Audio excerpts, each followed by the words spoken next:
Alright, ladies and gentlemen, I am back, and if you've been wondering where I've been, I have been sinking my teeth into the new quote-unquote gacha game, but it's not a gacha game, Duet Night Abyss.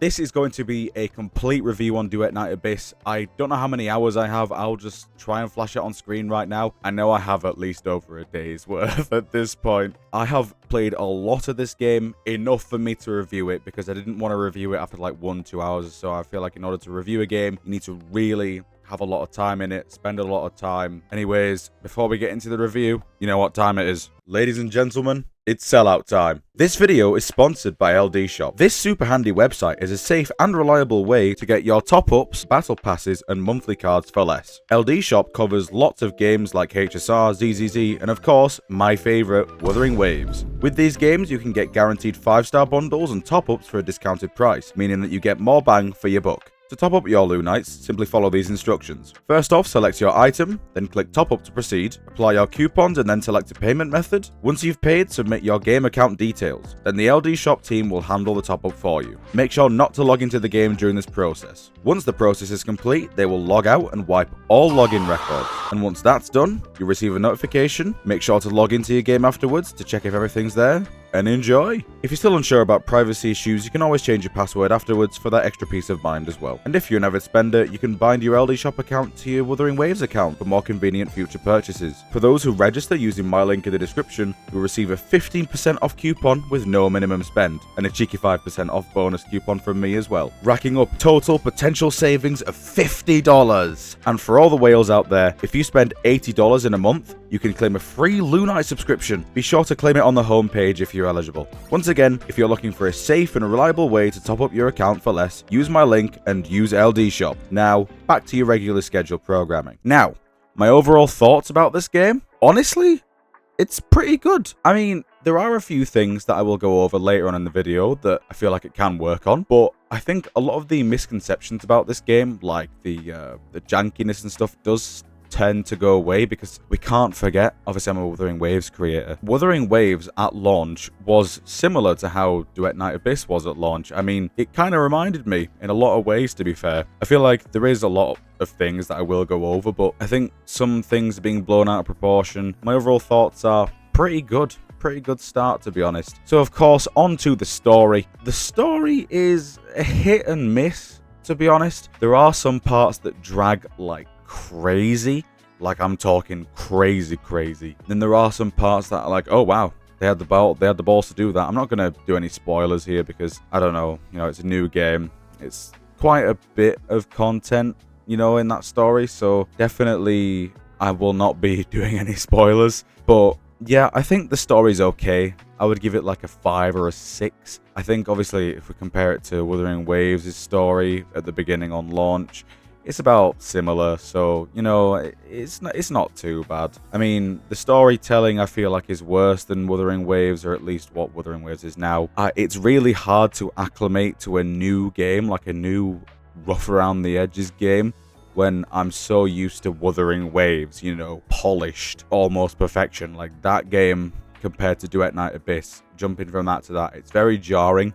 And I can see why it turned off a lot of people, because you're too used to that polishedness. You have to remind yourself that Wuthering Waves was similar to this at launch. But yeah, the story isn't that bad, but it's not like cinema or anything. But that's to be expected, really. It's just simple. On to the next section, which is character designs. Now, I feel like the live 2D models, or the splash art and the in-game models are actually not too bad. There are a few little grievances, like there are a few differences between the live 2D models of some characters and then the in-game models. Like I think Outlander it just looks a bit different. I think Lynn looks a bit different as well. All in all, does it really matter? Not that much, because you look at like many of these anime games like Wuthering Waves, Genshin, blah blah blah. I mean, look at Genshin's drip marketing versus their in-game models and you can see what I mean. But I think the character designs themselves are pretty good, but there are some really unique ones out there. Like I like Psyche's design, obviously her costume as well, which is how the game is monetized. I'll go into monetization in a later segment. Yeah, I think there are some good character designs. I think the main character is a bit mid-looking. I think the main character is just a bit mid-looking. I don't know why, I just don't vibe with the main character at all.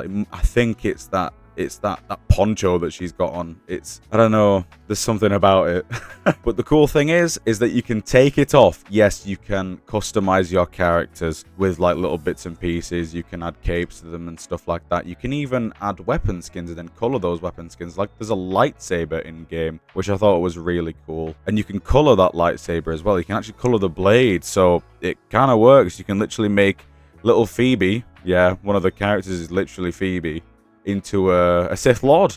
So, yeah, Phoebe corrupted by the dark tide. But no, in all seriousness, no, I actually do think that the customization element is maybe lacking compared to like Blue Protocol, Star Resonance, for example. That is how you do customization at its finest. But I feel like it's still better than nothing because, of course, it just allows you to express yourself a bit more. Just that extra little bit just helps, really. But yeah, all in all, the character designs aren't bad. Some of them are pretty good, some of them are pretty lackluster. Now on to the next section, which is world and exploration. So basically how it feels to explore and what the world's like. Honestly, I would rate it a bit higher than what I've rated the previous two. I'm not doing numbers, but still. Honestly, I do kind of like the world and the exploration aspects, because even though it's pretty simple, the first time exploration at least is pretty good. I mean, there's the simple sort of like kill enemies to unlock the chest. There are a few sort of like obstacle courses, puzzles, genie mons, which are like these Pokemon that you can collect. Nintendo, don't sue me. But yeah, I do think that the world and exploration is pretty decent, to be fair. There is definitely something in there. Of course, we have to remember that this is 1.0. So I definitely feel like it's pretty good for a release. Of course, it can only get better, right? You'd expect that it can only get better, because we've seen good signs from the developers that they do listen. So hopefully, you know, they go the Wuthering Waves route and not the Tribe 9 route. I am a fan of open world, so it did tickle that sort of, oh well, scratch that itch, I guess you could say. Now, onto the monetization.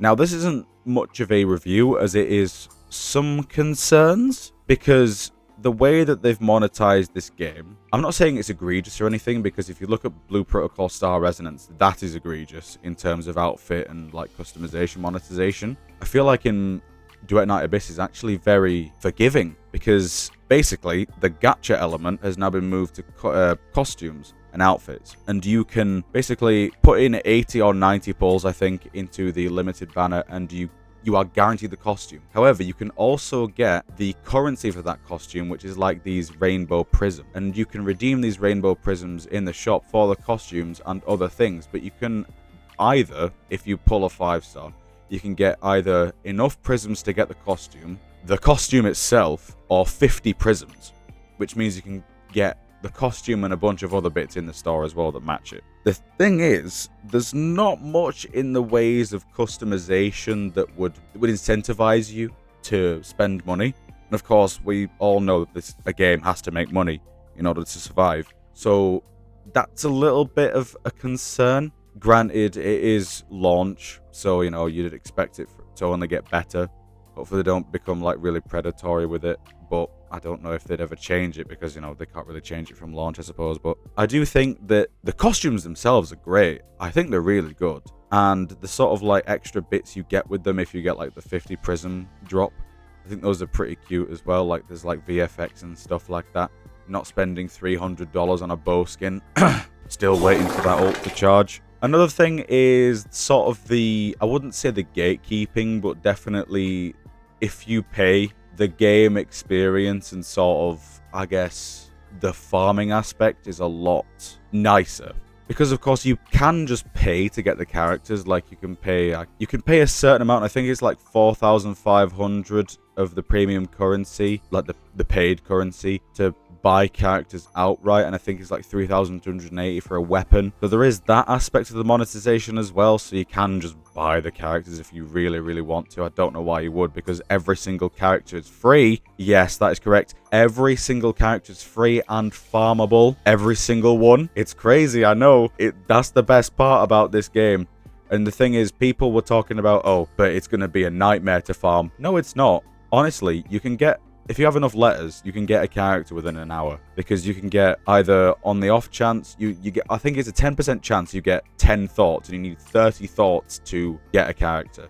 So the 10% chance that you get a third of what you need, and then there's like a more common chance to get 2. So within an hour, you can probably farm a character, or at least get it. And of course, after that, you can farm copies of them to basically help them get extremely powerful. So yeah, I think that aspect of like removing the monetization from, well, removing the gacha and, you know, making every single character free, even like the banner characters, like for example, the end game now has letters, basically the things that you use in commissions to farm for character thoughts. These letters for the banner characters are now in the end game mode, which at first is like, well, you need to make 2 teams. You can't exactly, because obviously in gacha you can just get on the game and pull for a banner character and get them immediately.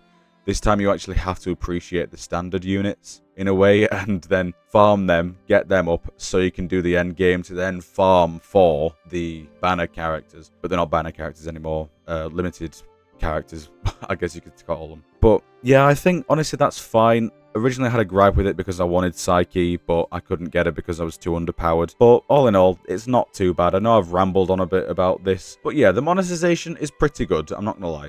Now, onto my gripes before we do like a looking forward thing. First of all, the movement does feel a bit janky. I'm mainly referring to vertical movement because obviously in wuwa you can just climb. But in this game you can't climb, you have to like mantle, and the mantling is a bit janky. I just hope that they can somehow make that a bit smoother. There are a few like lag issues occasionally. There is one thing for me personally that you guys might not have a problem with, but when you're playing windowed mode, for some reason when you try and aim, like you aim down, if you've got your taskbar like set to pop up, if you aim down the taskbar pops up, and if you're clicking to fire, then you tab out of the game.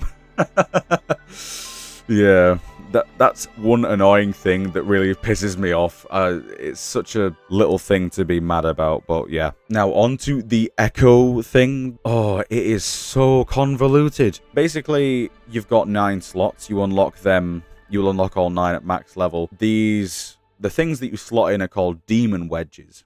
So they give you stats, and they sometimes give you a substat as well. There's no such thing as set bonuses in this game. However, there is a tolerance. There is a max amount of stuff you can put on your character. So the higher rarity demon wedges have lower tolerances. So basically, the better you get at the game, the more you can slot in, but also like the more slots you have because you level up your characters. But these wedges have certain tolerances, and if you exceed your tolerance, you can't put any more in, or you just can't exceed your tolerance anyways. It's a very convoluted system, but it does save that sort of like that trial and error farming that a lot of these gacha games have, like Star Rail, Genshin, wuwa, all have that problem of substat rolling and stuff like that. This completely removes that. The RNG comes from the actual farming itself, where you actually need to like get the demon wedges. Some are quite rare, which I kind of enjoy that part. I kind of enjoy the farming, but wrapping your head around it is something that took me like 2 days. Like 16 hours of playing the game because they were so confusing. It's definitely not new player friendly, that's for sure, especially when you're trying to wrap your head around like the character kits and stuff like that. But once you're used to it, it is okay. But I'm just thinking about the new players in that one. But yeah, honestly, that's all I have with the gripes of it, really. I mean, the combat does seem a bit simple with the characters only having 2 abilities, but honestly, looking forward, the game seems to be looking pretty good. I mean, the devs have listened quite quick, actually, with a lot of bug fixes right off the bat. Like, on launch day, they got bugs sorted, and they've just kept going for a little while. So all in all, it does look pretty good for the future. But we'll see how the monetization fares, because, of course, I don't know if it'll be included in the mobile monthly report or whatever. But, yeah, if the game doesn't make enough money, then they're gonna have to change something, or they might go under. End of service for Duet Night Abyss. I hope not, but yeah. Anyways, thank you all so much for coming to this review. What do you think of Duet Night Abyss if you've played it? Are you going to play it now that I've reviewed it? Probably not, because what is my opinion worth anyways? But yes, thank you all so much for tuning in. I'll see you on the next one. Goodbye for now.